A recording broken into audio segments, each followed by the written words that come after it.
Beba um pouco. Deve ser difícil ser uma criança responsável pela irmã, enquanto todos te desprezam por falta de dinheiro. Esta história começa quando uma mulher deixa seu bebê com uma senhora bondosa, prometendo voltar em breve. Promessa essa que nunca cumpriu. 18 anos depois, o bebê se tornou o protagonista dessa história. Chamado Liu Arun, que passa seus dias sobrevivendo e tentando cuidar de sua irmã, Xiao Yu, com quem fugiu do orfanato. Não é um vínculo de sangue, mas eles têm um laço muito forte, já que compartilharam muitas experiências importantes desde crianças. E praticamente é a única pessoa com quem Liu Arun pode contar. No entanto, ultimamente tem aparecido pessoas com poderes bastante estranhos na cidade, e embora o protagonista não queira se envolver com isso, ele acaba cruzando o caminho de um grupo que está procurando essas pessoas especiais, chamados de caçadores. Mas além disso, após um acidente, ele percebe que também tem poderes. Uma habilidade rara que se conecta a ele através da única lembrança que sua mãe deixou, o qual não só lhe dá força física, mas dependendo das emoções que causa nos outros, como medo ou raiva, ele ganha pontos que pode usar nessa roleta imaginária.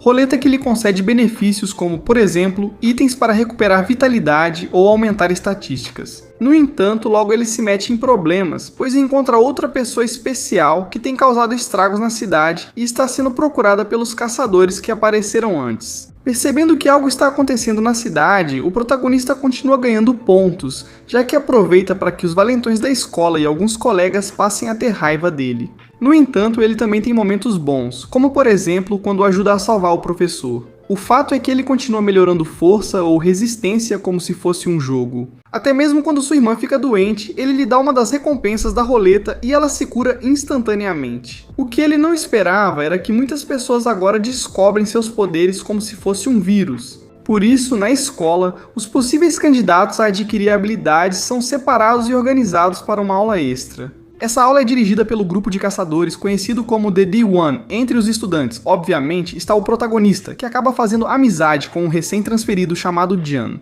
Na primeira aula, eles medem a habilidade de cada estudante para saber o nível de poder de cada um. Jian fica entre os primeiros, os valentões ficam mais ou menos no meio, e o protagonista fica por último, com o menor nível. No entanto, isso não o afeta muito e ele continua aumentando suas habilidades, até que chega a um ponto em que ele libera essa espada que parece ser muito poderosa. Tanto que mesmo se Shifei, que é o mestre da turma extra, dá alguns conselhos para conter seus poderes, eles não funcionam para ele, pois seu poder parece diferente dos demais. Por isso, ele precisa procurar alguém que saiba guiá-lo e justamente nesses dias, o vizinho chamado Li foi visitado pelos súditos de Tianlu, que ao que parece é o líder de toda a organização dos caçadores, que procuram o velho para convidá-lo a se juntar aos membros mais fortes. Ele acaba recusando a oferta, mas o protagonista percebe que pode ser uma boa opção se está sendo procurado dessa forma. Por isso, ele fala com ele para treinar, e Lee acaba aceitando. Assim começa um árduo treinamento com Lee, onde ele ensina pouco a pouco o básico com a espada e também técnicas de concentração. E acima de tudo, mostra para ele a importância de usar um objetivo como motivação, que nesse caso, e para o protagonista, não é salvar os outros, mas sim apenas manter sua irmã bem. Ele chega até a dar uma parte do seu poder para a pequena. Depois de um tempo de prática, os dois passam por um teste para saber em que nível estão, mas desta vez, tanto o protagonista quanto sua irmã têm um resultado que não corresponde a nenhum nível já visto. E bom, é compreensível, o protagonista tem uma roleta que tira objetos da escuridão, e a garota pode invocar seres que já morreram. Não é muito normal, mas é bem poderoso. Eles escondem o resultado do velho, dizendo que continuam no mesmo nível. Como disse, o protagonista só quer se dar bem com a irmã e evitar problemas. Ou pelo menos é o que ele pensa, pois acaba sendo outra coisa. Ao sentir uma batalha na cidade, decide investigar. Ele se depara com os caçadores da cidade lutando contra um criminoso de nível D, com quem estão tendo problemas por causa de sua grande resistência. Então, depois de encurralá-lo em um beco e usar todas as forças, o protagonista intervém, e vemos todo o resultado do seu treinamento. Não só com os bandidos, mas também com os caçadores. Sua última habilidade cria uma sombra que lhe dá resistência e esconde sua identidade. O fato é que ele acaba derrotando todos eles, até mesmo o de rank D, de uma maneira bem épica, usando sua adaga, mas de uma forma psíquica ou algo assim. Isso não passa despercebido pelos caçadores que já estão de olho nesse humano misterioso e especial, que provavelmente é de um nível muito alto. Enquanto isso, o protagonista só está aproveitando a comida com sua irmã. onde mostram um pouco de tudo o que eles dois já suportaram. Desde o momento em que saíram do orfanato sem nenhum apoio, com dias sem comer e sem um teto fixo, pelo menos eles se amam muito e já podem chamar o pouco que construíram de lar. O protagonista segue vendendo tofu na rua e fazendo de tudo para economizar e conquistar a casa dos sonhos. Enquanto isso, sua irmã começa a aprender novas formas de invocação, inclusive usando humanos. O tempo passa e chega um novo diretor na escola, que acaba sendo o próprio Tianlu, que de forma encoberta procura o misterioso de alto nível, que sabemos ser o protagonista. Mas isso será bastante complicado, já que Liu Arun se destaca na escola por ser pai do valentão, mas não por ser forte. Então ele continua na dele, a ponto de que com algumas outras vendas de gemas raras e tal, já pode dizer à irmã que conseguiram o capital para uma casa. Porém ocorre uma emergência na cidade e o grupo dos humanos especiais é levado para o campo de batalha nas fronteiras. Aqui nos contam que existem áreas conhecidas como ruínas, que apareceram junto com as pessoas com poderes. Por isso, acredita-se que seja algum tipo de contaminação alienígena. Por isso mesmo, o grupo de caçadores vigia a cidade, enquanto os mais fortes ficam nas fronteiras. No entanto, neste caso, a ruína tem estado instável e levam os protagonistas caso haja alguma emergência. Enquanto isso, Lin Yu aproveita esse tempo para ganhar pontos, principalmente sendo bem antipático com quem merece. Por isso, os colegas que tinham tanta raiva dele pelo menos começam a sentir respeito, sabendo o que ele faz. Mesmo assim, ele continua na dele, subindo pontos de habilidade. Ele melhora o que pode até surgir a emergência, quando uma névoa misteriosa envolve todos e os leva à ruína, a qual é uma realidade alternativa onde habitam esse tipo de zumbis. Para o protagonista, não é problema acabar com alguns, mas há estudantes e caçadores morrendo.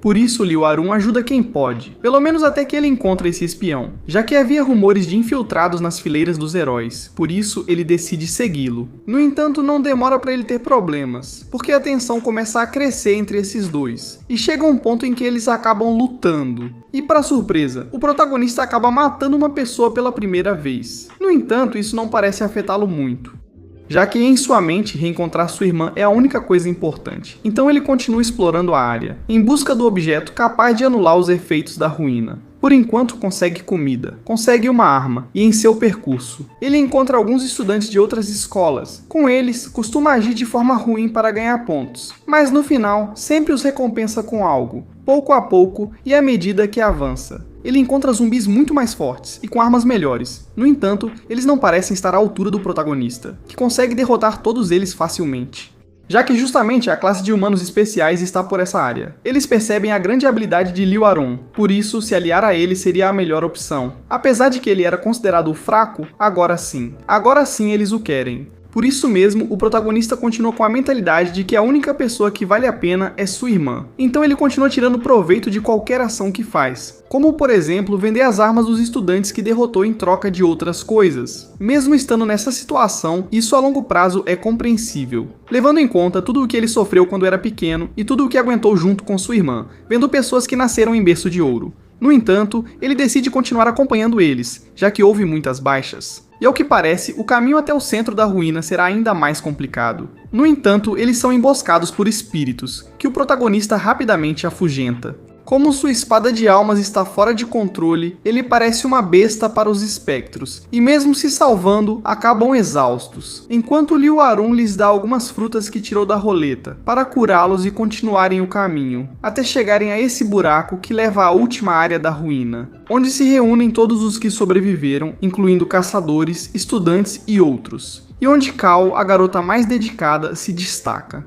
Assim como o protagonista pelo seu grande papel ao acabar com zumbis. Aqui eles se reagrupam, e o plano é descer para conseguir o objeto. O objeto que os liberte, tudo isso sob a liderança de Tianlu, que não é muito cauteloso, e cabe ao protagonista expor outro dos espiões que se infiltrou. Já que eles querem conseguir o objeto primeiro, a missão é adiantada e eles precisam descer o quanto antes. Então Lin Yu, que conseguiu se reencontrar com Dian, como parte da elite da escola, ele começa seu percurso. Quando chegam lá embaixo, encontram todos os espiões mortos, ou pelo menos é o que parece. O que eles não esperavam era que, ao chegarem na última área, fossem atacados por espíritos, que eles derrotam facilmente, já que eles têm uma equipe com pessoas bastante fortes, exceto que um dos espiões acabou se transformando em um desses fantasmas e consegue assassinar um dos caçadores. A guerra começa.